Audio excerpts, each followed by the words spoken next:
Shalom, Bapak, Ibu, Saudara, dan anak-anak yang terkasih di dalam Tuhan Yesus Kristus.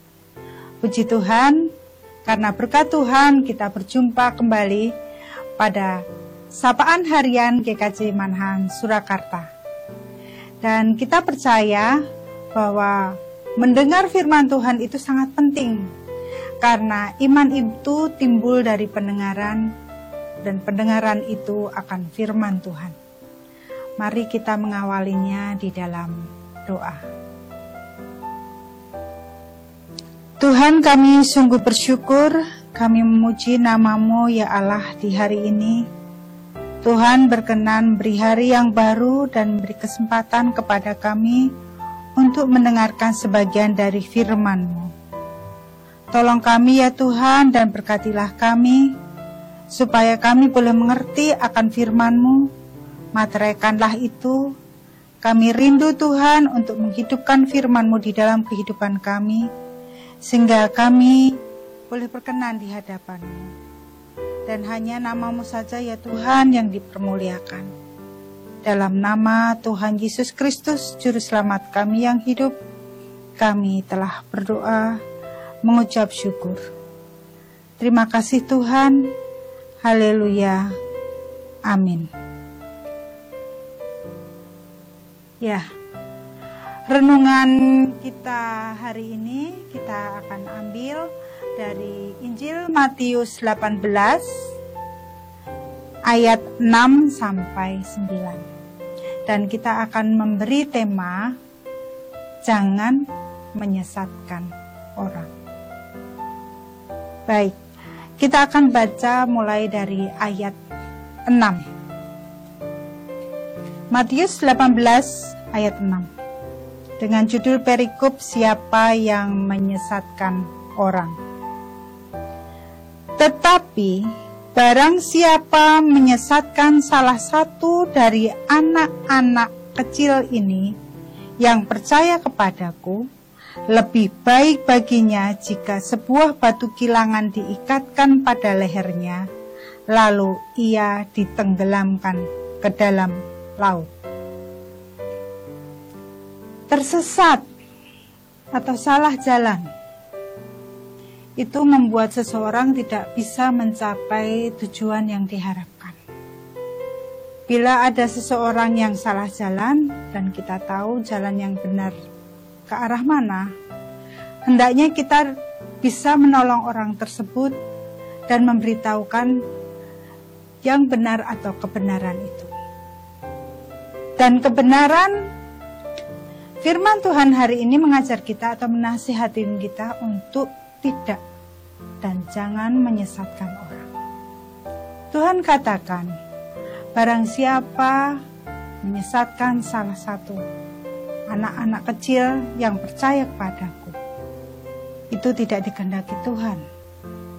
Pengertian anak-anak atau kanak-kanak ini bisa juga memberikan pengertian seseorang yang masih kanak-kanak, atau juga seseorang yang baru mengenal atau menerima Tuhan Yesus. Tuhan mengingatkan kita untuk jangan kita membuat orang lain jatuh dalam dosa. Jangan membuat orang lain akhirnya tersesat oleh pengajaran kita.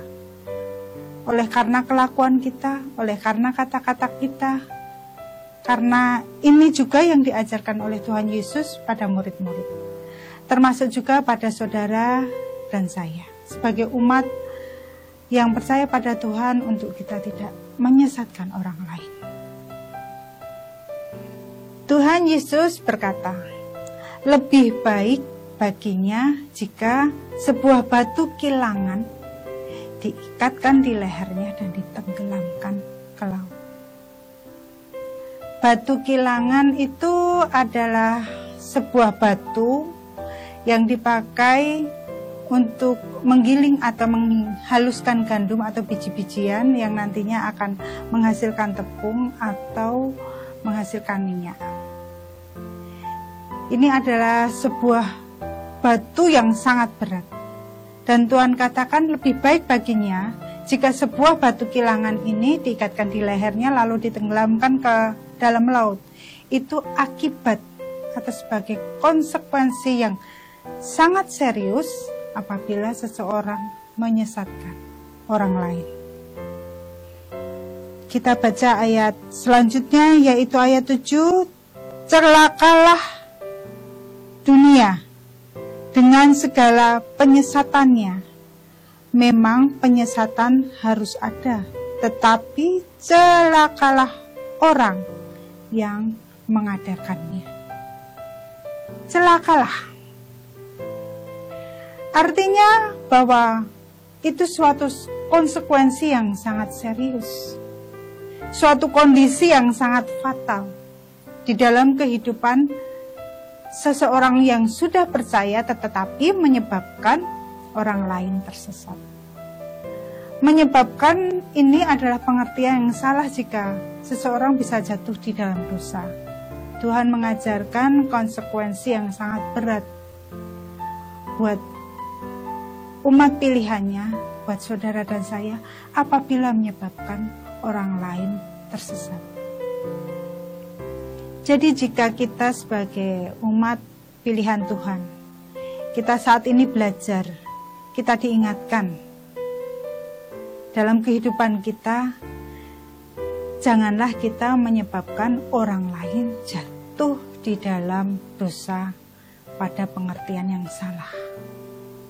Jangan kita memberikan ajaran-ajaran yang tidak benar.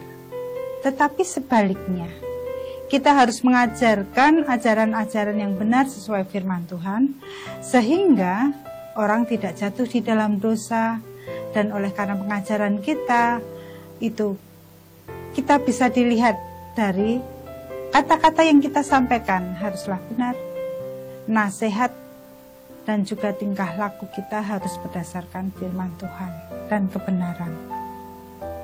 Kita lanjutkan ayat ke-8 dan ke-9. Jika tanganmu atau kakimu menyesatkan engkau, penggalah dan buanglah itu. Karena lebih baik bagimu masuk ke dalam hidup dengan tangan kudung atau timpang daripada dengan utuh kedua tangan dan kedua kakimu dicampakkan ke dalam api kekal. Dan jika matamu menyesatkan engkau, cungkillah dan buanglah itu, karena lebih baik bagimu masuk ke dalam hidup dengan bermata satu daripada dicampakkan ke dalam api neraka dengan bermata dua. Dari sini kita juga mendapatkan pengertian bahwa apabila di salah satu sisi bagian dari kehidupan kita itu dapat menyesatkan kita atau membuat orang lain tersesat dan membuat jatuh di dalam dosa, kita harus menyadarinya dan kita mau bertobat. Kita mau melepaskan itu, karena itu bisa membuat kita jatuh di dalam dosa. Tuhan mengajar untuk kita bertobat dari penyesatan yang pernah terjadi. Kita bertobat untuk kembali ke jalan yang benar, supaya hidup kita berkenan di hadapan Allah. Kita berjanji untuk tidak berbuat dosa lagi, dan kita berjanji untuk tidak membuat orang lain tersesat atau berbuat dosa. Maka kita harus menyadari itu terus-menerus, menyadari kesalahan yang kita buat dan kita mau memperbaikinya. Semoga kita bisa melakukan firman Tuhan dengan benar dan memberikan contoh yang benar bagi siapapun. Semoga firman Tuhan ini menjadi berkat untuk kita semua dan kita boleh hidup berkenan di hadapan Tuhan. Amin.